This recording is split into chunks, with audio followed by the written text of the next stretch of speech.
I'm starting now, and I'm recording this meeting also so that everybody is aware of that. We will upload it on YouTube after that.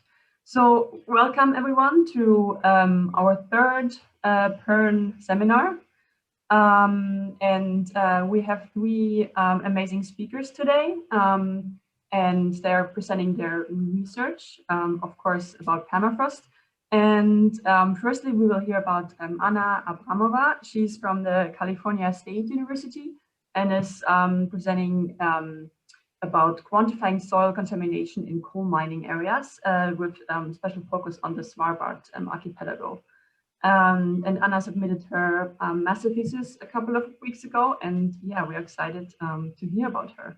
I would ask you to mute yourself, but I see you mostly done that. And yeah, if you want, Anna, you can start sharing your presentation. And you will have about 12 minutes, and then we have time for a few questions. And then we move on to the next speaker, and at the end we have a bit more time to for a general discussion. Oh, and if you have questions, you can always put them in the chat box, and I or Adam or Judita will read them out at the end. Okay, I can start. Yes. Thank you, Charlotte, for introducing me, and hello everyone. My name is Anna Abramova, and I am a master's student at Cal State Long Beach. I would like to share my results of my master thesis today, and the topic of my presentation is quantifying soil contamination in coal mining areas in the Svalbard Archipelago. I think from most people who join today, everybody knows where is Svalbard is located, and many people think that the Arctic region is a wide region without any impact. However, there are so many black spots in this white region. And for example, in the Svalbard Archipelago, the coal mining industry started developing from the beginning of the 20th century. And this raised a lot of environmental concerns among the scientists and also the public community. The goal of my study of my thesis was to quantify the level of contamination, of soil contamination, and the second one is to estimate the spatial distribution of this contamination. And in order to reach these goals, I estimated the regulatory in European regulatory limits, and calculated the environmental indexes. And to estimate the spatial distribution, I compared the distribution along the slopes and also applying interpolation analysis, and compared the distribution of contamination between the slopes. But today I think I will cover only the level of contamination. So I performed several field campaigns, and I collected soil samples in the Longyearbyen area and in the Barentsburg area. In the Longyearbyen, it's from the Björndalen, including the coal port area, the Longyearbyen settlement, and also the coal mining mine number 7 area. And in Barentsburg, I collected samples in the center of the town and also in the south and on the north of the surrounding area. Then I measured the major and trace elements in the soils using ICP-MS method. and compared my obtained concentrations with the Finnish environmental standard and the Norwegian soil quality standard. Here in this table, you can see the elements which are regulated by the Finnish environmental standard, and according to this standard, all soils are classified into 4 categories. For most of the elements, the concentrations of the obtained soils were below the threshold values of the standards. Thus, for cobalt, chrome, copper, lead, nickel, and zinc and vanadium, soils in the Barentsburg and in Longyearbyen do not have any ecological and health risk. For arsenic and for cadmium, the situation is different. The majority of the obtained concentrations exceeded the threshold value, but only for category 1, which means that these samples require further investigations, but these samples were below the threshold value for category 2, and this means that the soils do not have any ecological and health risk as well for arsenic. And for cadmium, in the majority of samples, the concentrations were very low and below the threshold value. However, in one site in the center of the Barentsburg town, the concentration of cadmium were extremely high, and in this area there is an ecological and health risks. This is just a graphical representations of the distribution of arsenic and cadmium in Barentsburg and in Longyearbyen. And here in this corner, I hope you can see my mouse. Here, the concentration exceeded 20 ppm, and this is very high level for cadmium. The same situation is for the Norwegian soil quality standard. According to this standard, all soils are classified from very good to very poor classes, and these are the elements which are regulated within this standard.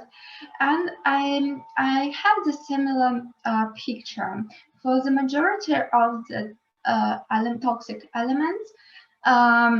The levels do not exceed the threshold value. However, for arsenic and for cadmium, the concentration in some concentrations in some locations exceed the threshold values. So here you can see just that for copper, lead, chrome, and nickel, all obtained concentrations were below the category, like they're within the category very good soil quality class.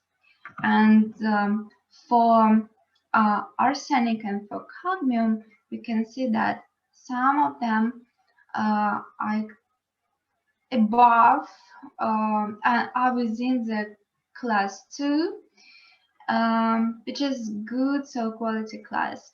And only in one location in the center of the Barentsburg, the concentration of cadmium is just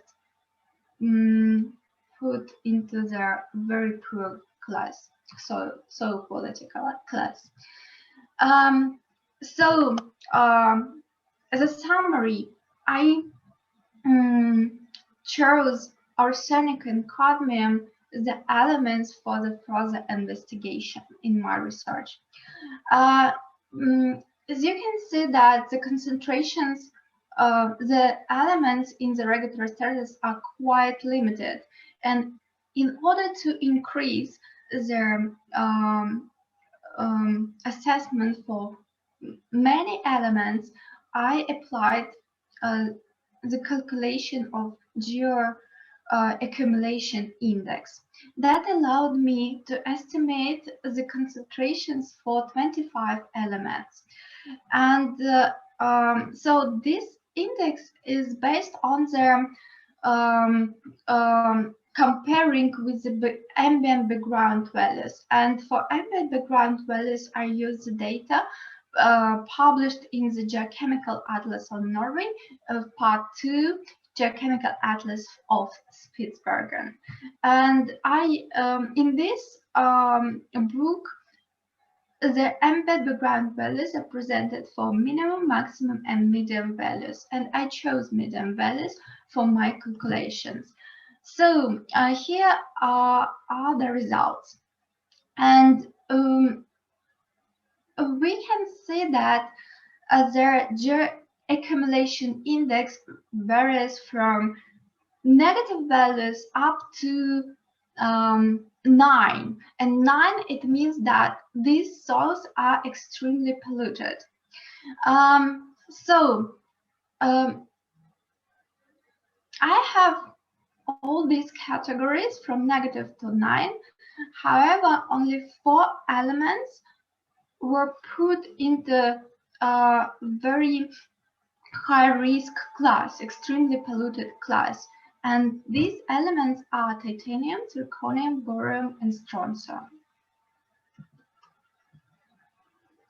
And so I chose,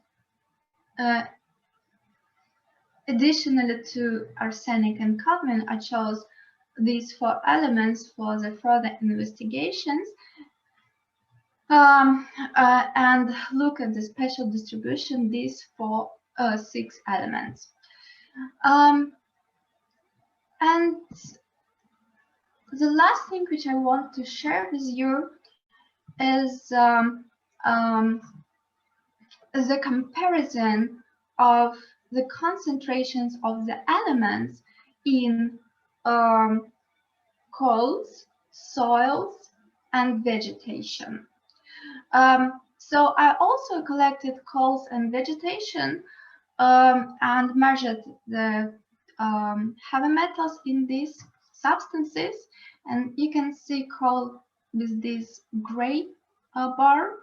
And so this one and green one is the vegetation, and this blue one is a relative background value, but normalized. So I divided and made the ratio, so the background value is always 1. And if the concentration is below the background value, so the concentration is low, and if it's above, it means the concentration increase is elevated. So for the results which I got shows that for the major elements, the concentrations are below their background values. And for the toxic elements, the concentrations are below their, in all substances, in coal, in soil, and vegetation, are below the background values. And only for cadmium and arsenic, it's within the background values. And for titanium, strontium, zirconium, and boron, the concentrations in the obtained samples much higher than the background values. And you can see it can be in 25 times higher than in the background values. So the last thing is I chose these 6 elements, and I analyzed how these elements are distributed within the slopes and between the slopes. Because yeah, and here is the summary. So we can see that for the majority of the elements, the distribution within the slope is like equal. So there is no big difference between upper, central, and low part of the slope. And only in the Barentsburg area, where the concentrations much higher in the lower part of the slope, we can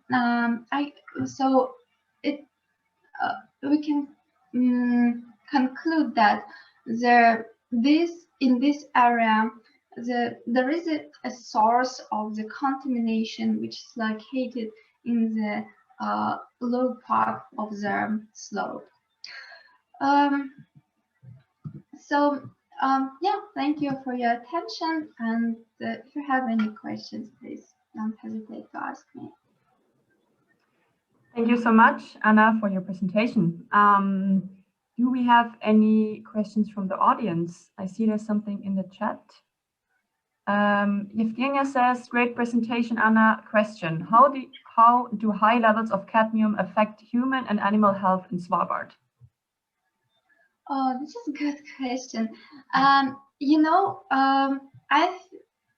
So cadmium actually is a very toxic element, and of course I didn't do the research for animals and for humans as well. Yeah, but I need to emphasize that it's only one location.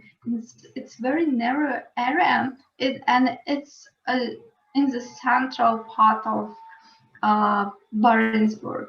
So definitely this area and this soil should be remediated.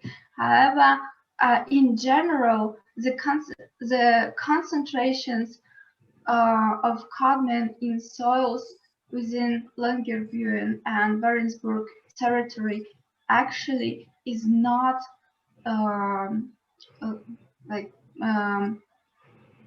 the soils is not polluted, are not polluted. So it's only one spot in the central part of the Barentsburg. And yes, this is very toxic element, and the soil should be remediated. Are there more questions? I would have a question. So first, thank you for this great presentation. That was really interesting and new for me as well. Thank you.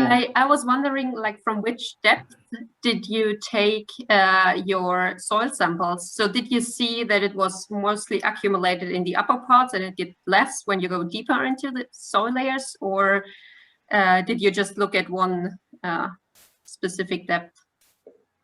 Yeah, thank you so much. This is a very important question, an important issue. So I collected my samples along within the soil layers, horizons, and I usually did, so it depends on the soil, of course, but we can see the organic horizon and the mineral horizon. And most of the contamination, like the higher concentrations, are within the organic layer. Thank you so much. There are more questions in the chat. The first one is from Regula asking, do you have published these results? And if yes, could you share a link to the publication here? Can I see this question? Yeah. Yeah. Oh, yeah. Thank you for this question. I actually published a paper. So I can share the in the chat the title of this paper and the DOI number. So I will put it in the chat. That would be helpful. Thank you. Thank you. And then the last question we have is from Josephine, asking what kind of vegetation samples did you collect for your analysis? Yeah. Thank you for this question. I didn't put it into the presentation because I wanted to focus on the soils, but I collected the mosses. Yeah, and I used mosses for and for comparing with the soils. Okay, so if there are not any other questions, or are there? Is there a quick question maybe from the audience? If not, you can also ask Anna in the chat, or we can have a discussion at the end. But I would say we would move on to Saskia. So yeah, Saskia Eppinger. She is from the Technical University of Munich, and she's going to talk about internal behavior of a retrogressive thaw slump on Herschel Island, Canada. And she's also the national PYRN representative of Germany. So the floor is yours, Saskia. Thank you very much for the invitation. I'm just going to start. I have to make all of you small, so if I don't focus you, please excuse me. I closed you down. I can't see you right at the moment. Well, I'm going to talk now about the internal behavior of retrogressive thaw slumps on Herschel Island. And already here in the background, you can see my slump, the one I focused on. But first, for everybody who's not really familiar with the term retrogressive thaw slump, what is it? A very short reminder. Retrogressive thaw slump is a slope failure resulting from thawing permafrost, thawing of ice-rich permafrost, which means it consists of a steep head wall, like the one you can see here in the back, that retreats in a retrogressive fashion due to thawing. And it also consists of a debris flow formed by the mixture of the thawed sediment and meltwater that slides down the face of the head wall and flows away, usually towards the shoreline or a riverbed. So here a short picture or graph of how such a slump could look in a side cut way. You got the head wall, you got the slope where usually there's restabilized areas and debris flow, and you got, in this case, a coastal cliff or a riverbed. What's the problem with these slumps? Well, as you probably all know, in Arctic permafrost, a lot of organic carbon is stored. So with the rising air temperature, the permafrost temperature is rising, which results in more thawing of permafrost and an increase in microbial activity. Then carbon is released as methane or CO2, and only a part of it, about 1/3, is stored in nearshore sediments. And the rest is released and can then again lead to a higher air temperature. Why is understanding these retrogressive thaw slumps important? Well, they mobilize a high amount of material, and yet it is not really known how fast this material is mobilized. And the activation and stabilization processes of these retrogressive thaw slumps are unknown. Carbon release in the Arctic is a very important factor, as a lot of carbon is stored in permafrost. And here's a picture of the soil organic carbon content in the Arctic region, marked in red, is about my research area. And if you look more in the carbon flux per meter of the coastline, you can see there are two main ways of carbon release. These are coastal erosion, for example, here in this red area, or along these, mostly along the shorelines. Oh, sorry. And there are retrogressive thaw slumps, which are, for example, a very high factor in this area. So I will focus more onto this area. But first, a bigger context, where is my field site located? It's located in the northwest of Canada, quite close to the border to Alaska. And as you can see here on the satellite image, I work on this island here, and there's also the influence of the Mackenzie River. And on this island here, which is about 100 square kilometers, I'm working at the biggest slump there, which is called Slump D.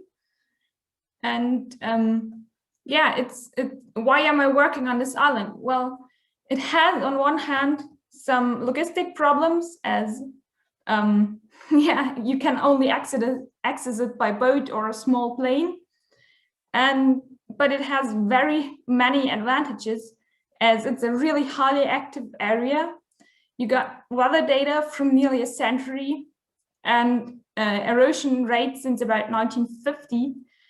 There's a lot of expertise at the Alfred Wegener Institute about this area, and you got a really good infrastructure, like you can see in the lab down here. In PhD, I'm focusing on the research questions of how tall are the annual movement rates in these retrogressive thaw slumps, and which are the thermal processes causing the retrogressive thaw slumps, their stabilization and possible reactivation, which topographical and internal changes are there over a period of 8 years. Why 8 years? Because I got data from 2011 from my supervisor, and I was in the field in 2019. Which field methods did I use? I went sampling in the field. I always sampled in retrogressive thaw slumps. I did terrestrial laser scanning. I did geoelectrical measurements, and I did augering measurements to measure the depth of the active layer. For all of you who are not familiar with ERT, ERT is electrical resistivity tomography, and we use these orange cables you saw in my first slide, and you can detect different materials and aggregation states because they have different conductivities and resistivities in the ground. And if you use laboratory calibration, you can then conclude which underground material you detected and which temperatures of the ground are likely to be. So I'm going to talk a little bit more about my ERT profiles. Where are they all located? I got cross profiles through the slump, longitudinal profile. Unfortunately, that one is the one from 2011, and in 2019 we're not able to perform the same profile as in the area of the 2011 profile. There was a really big mud pool and a very steep head wall, the one you can see here on the left, which is about 25 meters in height. And here in the front, we can use quasi semi 3D ERT profiles in 2011 and again in 2019. Here you can see the same profiles, but on the elevation model from 2019, which is based on my laser scan. And already, if you compare these two pictures, you can see how far the head wall eroded backwards and how the size of the slump evolved. Now my ERT profiles. Here you can see the longitudinal profile from 2019 and the profile crossing the slump. And you can see the undisturbed tundra in this area, or as well here in this area. Wet areas, for example, by mud pools, like we had in this area, there was a very big mud pool. It looked like this was parts of it were formed by a debris flow. We got strong influence of drainage systems, mostly in this area where it's really dirty water flowing down towards the shoreline and really having an influence also on topography. And we have restabilized zones like in this area, or as well here and here. You can usually also see them on the surface having yellowy flowers and a lot of vegetation again. And yeah, I got the wet areas already, I beg your pardon. And you got, I got a picture of the sample here. You can see some ice lenses in the sample. They're about 1 to 2 centimeters in height. And we did an ERT calibration on the sample where you measure ERT profiles on a sample in the laboratory under fixed temperature steps. So afterwards, you can say at about 10,000 ohmmeters, which is the bluish area, you have about -8 degrees, or can also draw about you can draw conclusions about temperature in the ground. In this calibration in the lab, you can also see that these ice lenses I mentioned before, they have a really high influence on the resistivity itself, leading to a shift in the resistivity for a defined temperature. We now compare data from 2011, like here from Krautplatter et al., with my data from 2019, which is along the same profile. You can see a really big change in the topography due to a drainage system. There's a little river flowing down here, but you can still see some similar areas here on the sides. On this side, it's the undisturbed tundra, and you can see again the influence of the strong drainage system and a restabilized part. And if you compare these measurements more into detail, you can see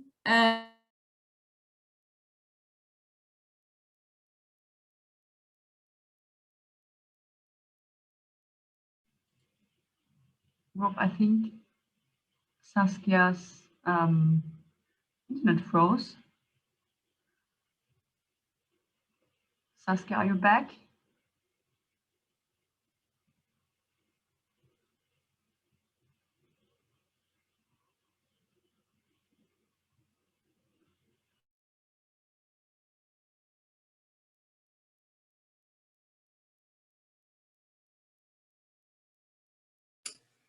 Doesn't look like she's back.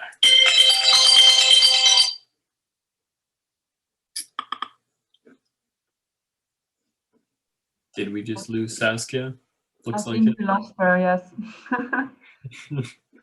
Okay.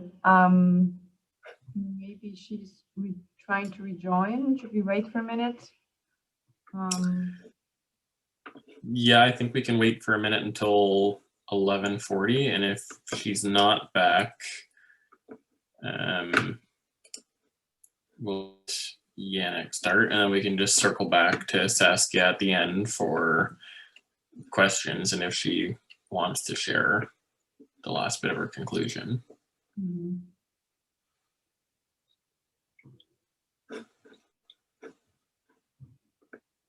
Yeah. I will say though, it's very lucky and interesting to be able to look at ERT profiles from several years apart. That's definitely a luxury compared to where I work. There's nothing.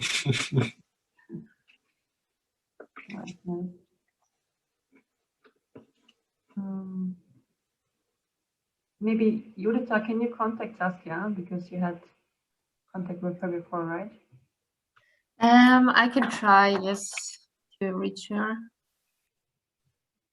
Maybe what we'll do is, Yannick, if you're suddenly ready to present on a moment's notice, that way we can Fill the gap. come to that, at the end, so that way we don't run out of time. Whatever you prefer. I could start any moment, yes. Okay, then I think we'll do that, and I'll just shortly introduce you, Yannick. The next presentation is going to be by Yannick Martens. He's from Stockholm University and is going to talk to us about the patterns of Circum-Arctic permafrost carbon remobilization from the Circum-Arctic Sediment Carbon Database, or short Cascade. And I want to congratulate Yannick because he submitted his thesis last Friday. Woohoo! So yeah, and yeah, please go ahead, Yannick, and share your screen. And as always, if you have questions, post them in the chat, and we will talk about it after Yannick's presentation. Yeah, thanks, Charlotte, for the introduction. And thanks to PYRN for first organizing these amazing seminars. And thanks for inviting me to speak here. Yes, the last weeks have been a little bit busy, but I'm very happy to present some stuff of my PhD thesis actually here. It sort of constitutes the last chapter out of 4 and builds on the 3rd chapter. And I'm not going to bug you and the not interesting stuff about what my chapters are, but what I'm going to talk about is a large database of sediments in the Arctic Ocean. And I want to introduce you a little bit to the concept of how to use Arctic Ocean sediments to study actually permafrost thawing on land, because there's a lot of opportunities and things we can learn from them. Oh yeah, and I like to acknowledge a large network of collaborators who were involved in this and in the realization of the sediment database. So, well, among us permafrost scientists, we have all heard that there is a huge amount of carbon stored in permafrost, right? And with future projections to climate change, we know that permafrost is very likely to thaw, and with respect to permafrost thawing, there might be carbon remobilized, which then in turn can be transferred to CO2 and methane. So that sort of accelerates climate change. And so it is important to understand what's going to happen in the future. And one way of doing that is to sort of look at the current state of where in the Arctic and where in the permafrost systems and different carbon pools is carbon released. And in our work, we differentiate between 2 to 3 major important carbon pools that are most susceptible and vulnerable to climate change. First off, we have the surface soils in the Circum-Arctic permafrost area, which you can see here in this map. I mean, it's all these brown shades illustrate the different permafrost zones ranging from continuous to isolated. And then we also have these orange shades here. This shows you where we have these ice complex deposits, Jedoma permafrost. And these 2 surface soils, so permafrost soils and ice complex deposits, are very vulnerable to climate change. And then we also have peatlands, for instance, here in the Western Siberian landscapes, but also here in the in North America, huge peatlands. And together, these different pools form a total carbon pool that is about twice as large as the atmospheric carbon pool. So we're looking at a huge amount of carbon that could potentially be transferred to greenhouse gases. So we have a good reason to actually look what's happening in the Arctic. And there is one big problem, and that's basically the major scale and this large areas that is so difficult to access. I mean, we've heard it in the past 2 presentations, it is very difficult to access these regions. And also, if we maybe understand something locally, does that automatically mean we can also extrapolate this to the wider? So we have some sort of shortcomings that we sort of need to overcome. And one has been studying sediments in the Circum-Arctic and trying to understand where carbon in these sediments originally comes from. Because we have learned that the carbon in these sediments comes to large amounts actually from land. And here is actually the cover illustration of my PhD thesis. And this is illustrating how this land-ocean transfer of organic matter in the Arctic sort of functions. So on the right-hand side, we have, can you actually see my mouse cursor, or do I have to switch on something? No, we can see it. Laser pointer here. This is the example of the East Siberian Arctic. So if I go one back, we would be looking at sort of this region in the Arctic. We have, again, all these different carbon stocks and the carbon pools. So we have permafrost soils, we have the Yedoma deposits, we have coastal erosion, we have river input. And this all constitutes to organic matter that's transported to the Arctic Ocean, where it's further, well, it's either degraded or it's distributed. A tiny fraction also goes off the shelves, transported to the deep Arctic Ocean. But about 90% of the carbon that reaches the Arctic Ocean settles within these huge Arctic shelf areas. So if one can now go there, take a tiny sediment sample and then analyze the sample and try to understand where the carbon comes from, we can sort of understand and trace back where in the hinterland, where in the catchment, the carbon is remobilized and released. And this sort of reflects current carbon remobilization processes. How do we get sediment samples? Well, taking the ship and going out there. And I was in the lucky position last year to be actually part of an expedition here on board of this funny ship. It's actually one of the largest research vessels in the world, the academic Keldysh. To sample sediments, you can use this device, which is called a multicore. And you can sort of simultaneously recover 8 cores that are maybe not deeper than 20 centimeters or so. And this is a very often used device. And actually, I have some entertainment content here for you all. Some videos, because we had this GoPro camera and a watertight case and attached this to the multicore. So now you're going to witness how actually the sampling is going to take place. So now we're lowering the sediment core to a depth of about 60 meters or so. And where we're going down, now it's a little bit milly, you don't see so much. This is called the nepheloid layer. So there's a lot of sediment resuspension and sediment transport. And soon we're going to hit the seafloor, where we see, and oh, there was a starfish, unfortunately, in the way. There's a surprising amount of fauna, actually, that you can see when you look with this camera into the bottom of the ocean. And now we have the sediment cores recovered, about 20 to 30 centimeters or so deep. And you can nicely see that there is a top layer here, which is sort of oxidized, and then there is a reduced layer a little bit underneath. And when we want to understand the carbon that comes from land, we will mostly look into this oxidized layer here on the top. So the top 1 or 2 centimeters. And then in the laboratories, we would go and analyze carbon isotopes, because with carbon isotopes, we can actually differentiate between different sources of the carbon. So the first dimension here, the delta 13C, the stable isotope of carbon, tells us something about where the carbon comes from. Is it either marine or is it terrestrial? So land produced or from marine phytoplankton. And then we can also use the 14C system, which gives us an impression about if the carbon is in equilibrium with the atmosphere or has it been stored somewhere and then remobilized.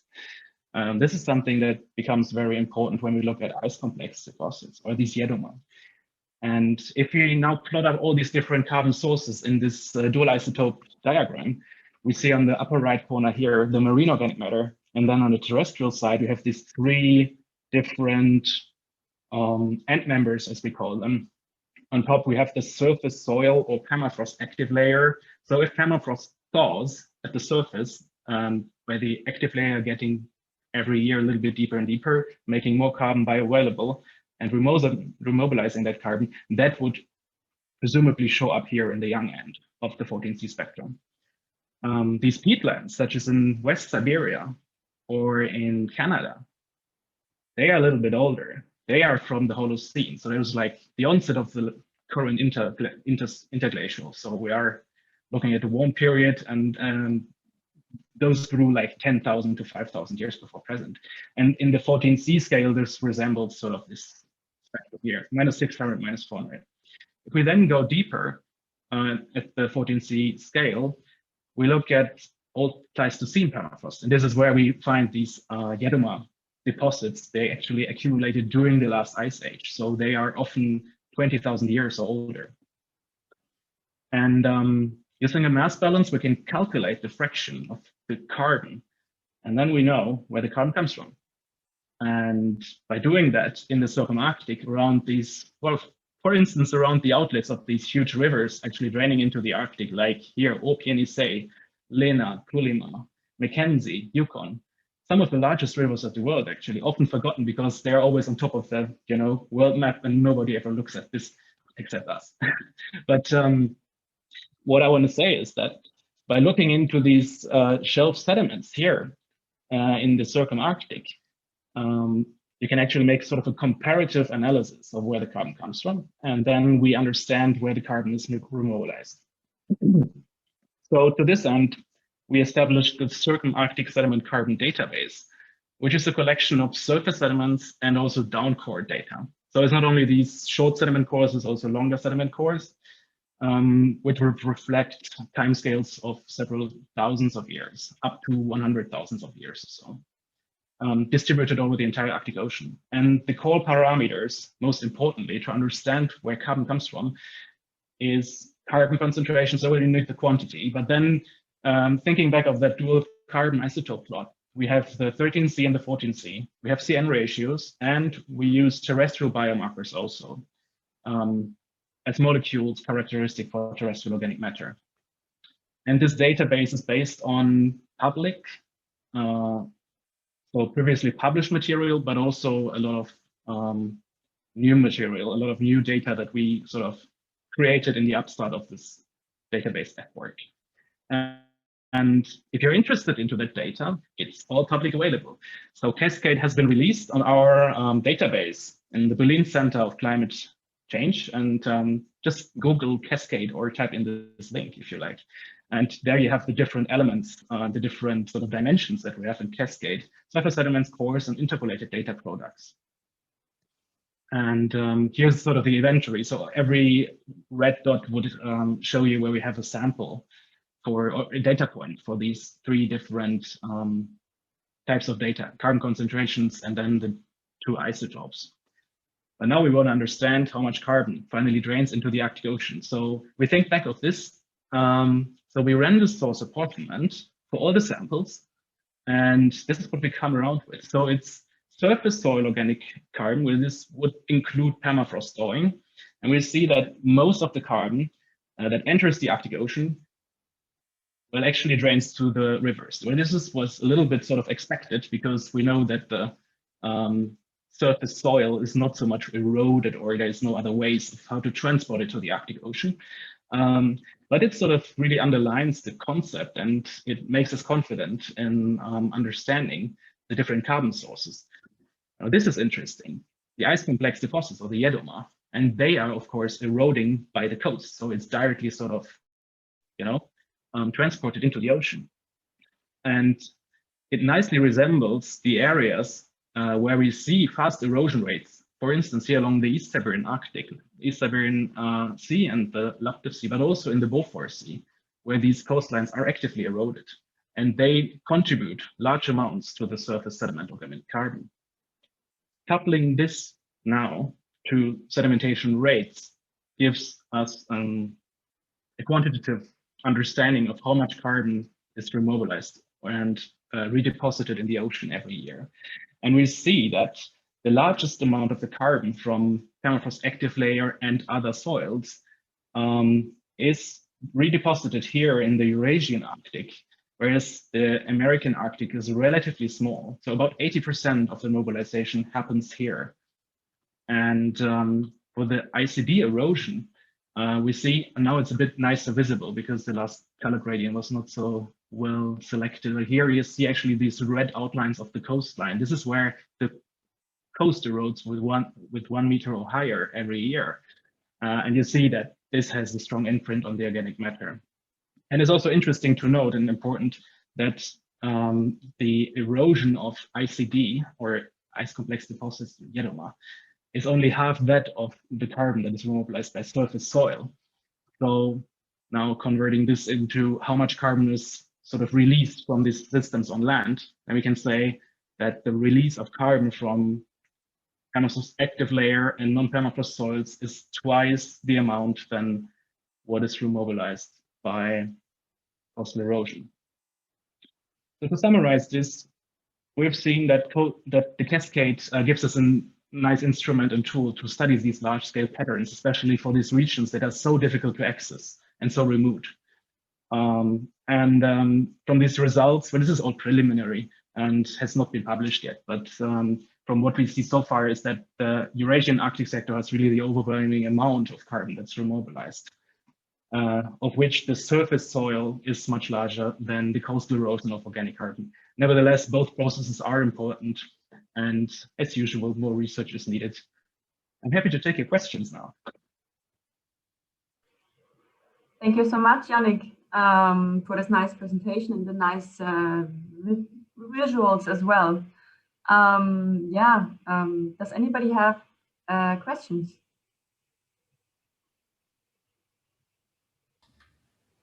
I have a question, Charlotte. Yep.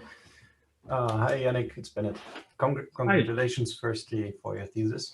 Oh, thank you. Very interesting presentation, and I wanted to ask you if you plan to look into maybe different isotope data, maybe that will enable you to differentiate the different river sources, or maybe also coastal regions in the sediment organic carbon you analyze. So for example, whatever, neodymium isotopes to be able to differentiate between the Lena River and the Colima or whatever. That's a fantastic suggestion, actually. Thank you very much. So no, it has not been the plan yet, but there is one shortcoming in this approach, which is that everything is sort of mixed. And unfortunately, we're looking at these carbon isotopes and the different sources, and everything is mixed sort of. So we have huge error bars. But additional analysis of radioisotopes such as or neodymium isotopes could probably help us to differentiate between these. However, the neodymium is, well, it's not carbon, and then we would probably look more at where the sediment comes from rather than where the carbon is remobilized. But I haven't really looked so much into neodymium isotopes. I was thinking of a number of different markers, but it's actually probably the limitation is probably the volume you need.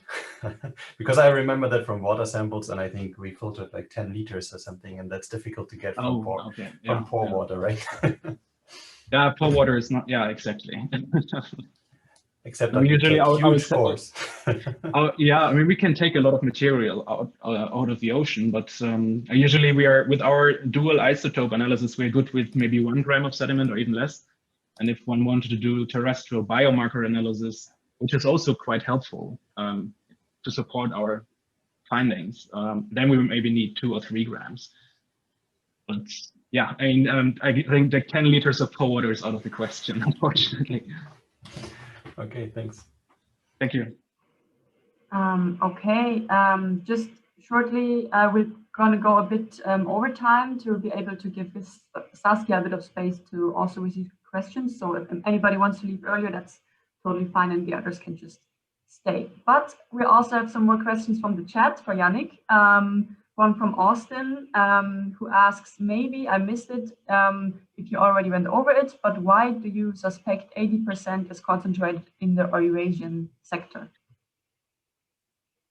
Yeah, so if we look at the Circum-Arctic watershed, we see that the watershed in size is to 80% actually on the Eurasian side, while the North American side of the Arctic Ocean watershed accounts for only 20% of the total watershed or catchment. So this 80 to 20% sort of resembles how much carbon is stored within the watershed for both the Eurasian sites and then 20% for the North American sites. This cannot account for carbon and soils and stuff that's remobilized that is outside the watershed. And even though the Circum-Arctic watershed does represent a large or a fair bit of the permafrost area, there is of course also other important areas, and there is carbon outside, and there's permafrost outside the watershed of the Arctic Ocean. So it is, we are looking at a filter sort of. It's not absolute. Okay. And we have another question from Vasily, who asks, thank you, Yannick. Can you conclude one more time? Are there any connections between coastal erosion rates and the release of carbon from the shelf sediments?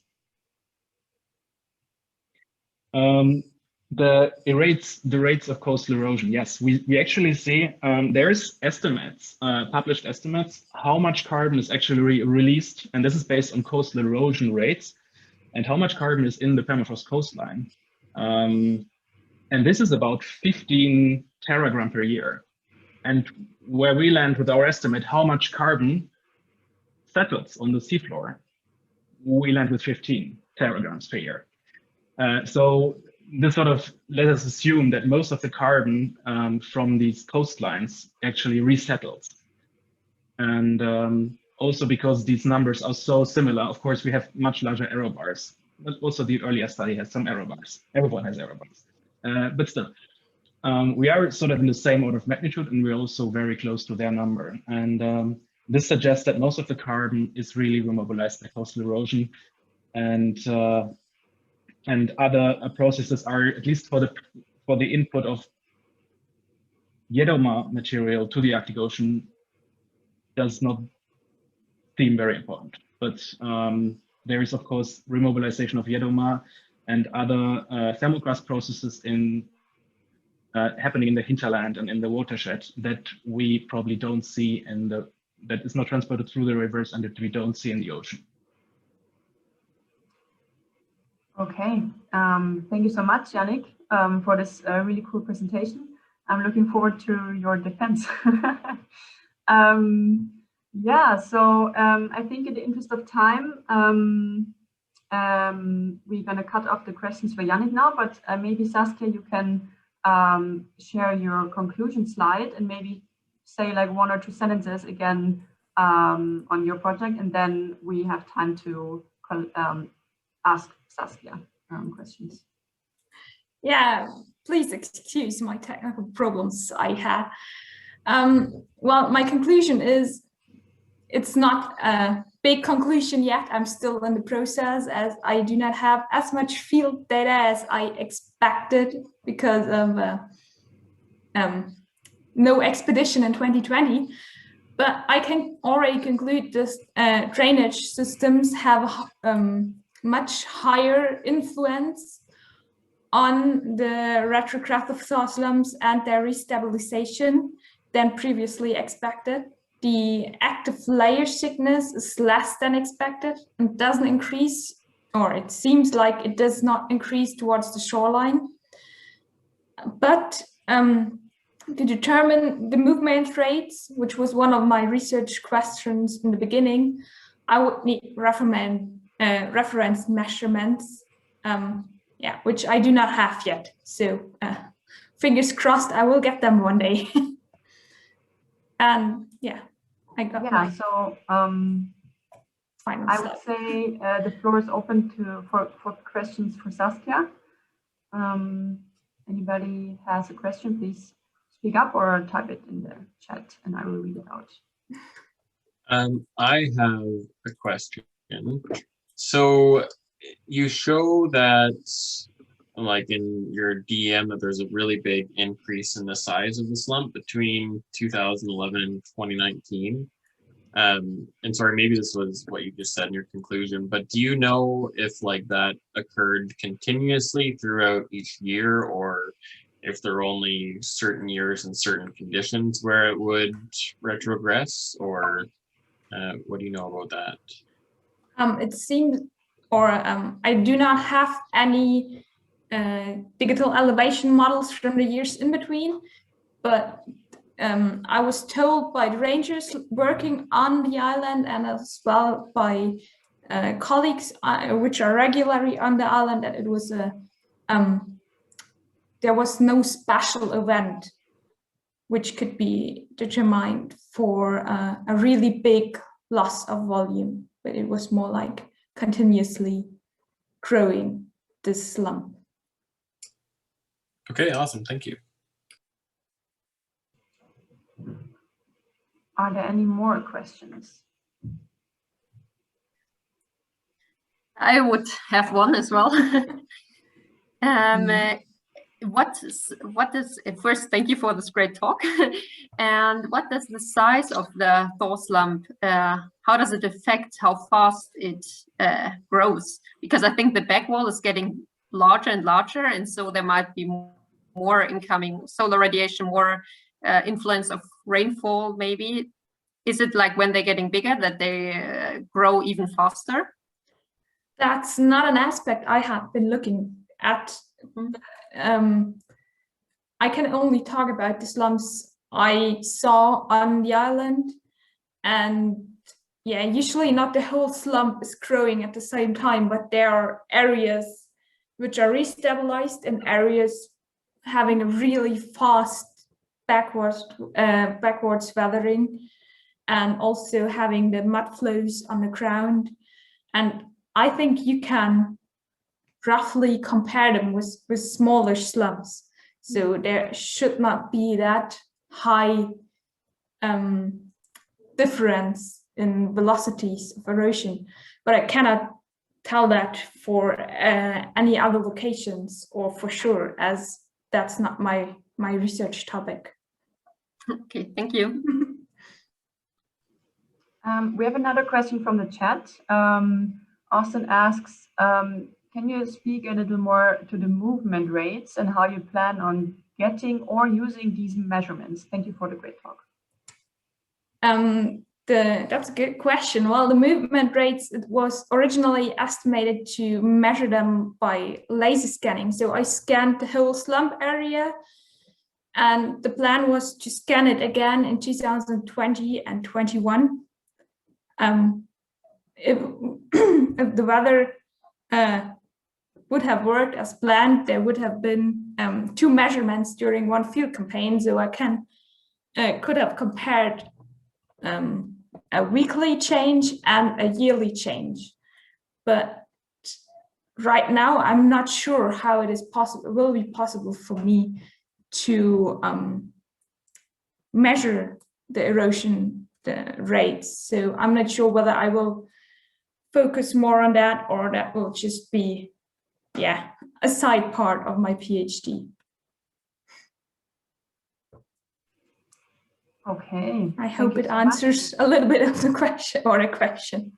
Yeah, I guess it's also hard to make any predictions for the future, right? Right now. Yeah, that's quite difficult for this research area. Yes. I think we're all having this problem right now. When is fieldwork possible again? Okay, thank you so much, Saskia. I think we can now conclude this seminar. I really want to thank everyone that presented today for the nice presentation, and yeah, I'm really happy that we're having this much interest also, and that people are asking questions. This is a great platform to do so. So if you also want to present your research, I think Adam posted it earlier in the chat.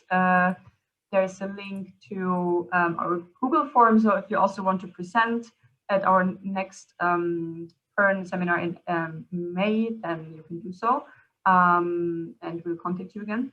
Or there's also going to be one in June, but maybe during the summer we take a pause. So yes, thank you everybody, and let's give everyone a round of digital applause. Very well done.